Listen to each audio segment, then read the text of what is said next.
Well, I don't think I've been treated fairly on Fox News. Now, you know, it's sort of an amazing thing because I'm leading every one of the polls. I guess their poll just came out. I was told I'm leading that poll by a substantial margin, but I don't think I'm being treated fairly on Fox News, and I let them know that, and I'm not going to be doing it for a while.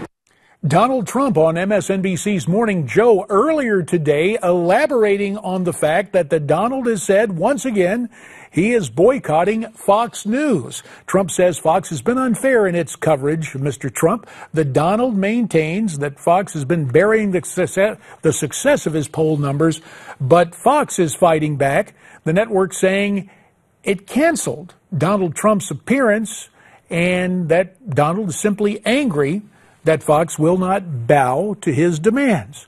Sounds like a topic ripe for our panel, and so let's invite them in. From New York City, columnist for the Fiscal Times, Liz Peek, and Skyping in from Nashville, Tennessee, news director for the Tea Party News Network, Scottie Nell Hughes. So, Liz, let me start with you. Is Fox fair in its criticism of Donald Trump? Well, look, I think yes. I think it's actually good that someone finally pushed back against Trump's incessant criticisms of the media for how he's treated. I mean, he's the most whiny person on the campaign trail, and what he expects is to have utterly free and total access to any news channel, any radio station, anytime, anywhere he likes. Well, Liz, you know, Liz, you may call it whining, but it certainly struck a chord with the American people thus far. Scottie Nell, is there a danger that the Donald is going once to the well too often with this? Well, it depends on what you consider to be dangerous. I mean, the truth is he gets ratings when he goes on shows. Every time he's gone on any of the shows, whether it's a smaller network or a larger network, he always pulls record ratings. So he is justified in saying, guys, have me on. And, you know, one of originally the big complaints from the other candidates was, well, you know, Donald Trump's on all the time. And when you ask producers, they said, yeah, because we ask, you guys don't want to come on. He does. So, you know what, he always had this open door policy while all the other campaigns shut their candidates down. And now that all the other candidates have whined for the past few months and cried about it, and finally they've had to give them attention, you know, I can see where Trump's going, you know, what about me? I was here from the very beginning and allowed you to interrogate me whenever you wanted.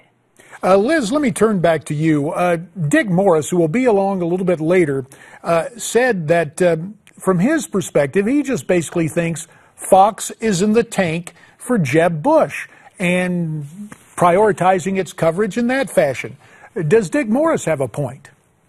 I don't think that's true at all. I think that the Fox anchors have, as you know, had all the candidates on. Bret Baier has hosted each one of them and has actually spent a lot of time with Marco Rubio lately, etc. Look, Trump doesn't like to be asked questions that he's not comfortable asking, no matter who asks them, whether it's a radio talk show host who is a conservative who starts asking about foreign policy, or whether it's Megyn Kelly. He doesn't like to be put on the griddle. And I don't think there's a single candidate that has not been pressed. And by the way, in the last debate, I thought Jeb Bush was asked a lot of very difficult questions, not by Fox, of course, by CNN, but I didn't hear him whining about the moderators being unfair to him. I mean, well, maybe he's doing that in private, Liz. Let me turn to a story that has Donald a little upset.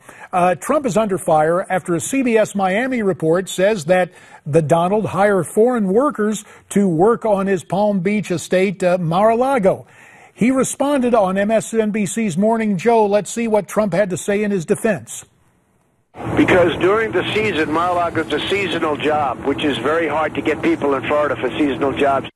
So, Scottie, this could be a problem for Donald, could it not?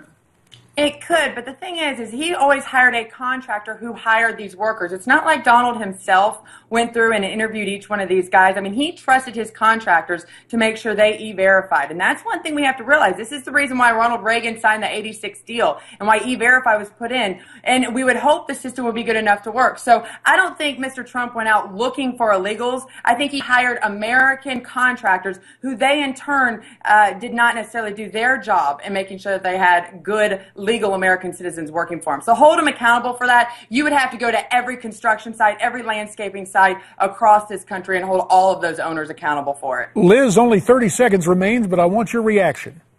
Well, I don't think this is a very big issue. There are other questions about other hires that Donald Trump has made on his construction sites that I think are more troublesome.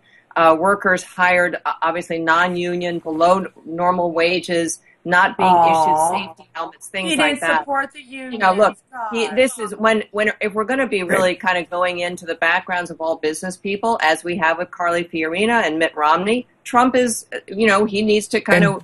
We'll have to leave it there. Ladies, we'll get you back to talk about it real soon. For now, you have our thanks. Now, here's what you've been saying in our Newsmax poll about the GOP nomination. Look at this. Donald Trump and Ted Cruz tied at 15%, Ben Carson third at 13%, Jeb Bush fourth, Carly Fiorina less than 1%. You can vote in this poll by going to newsmaxpolls.com.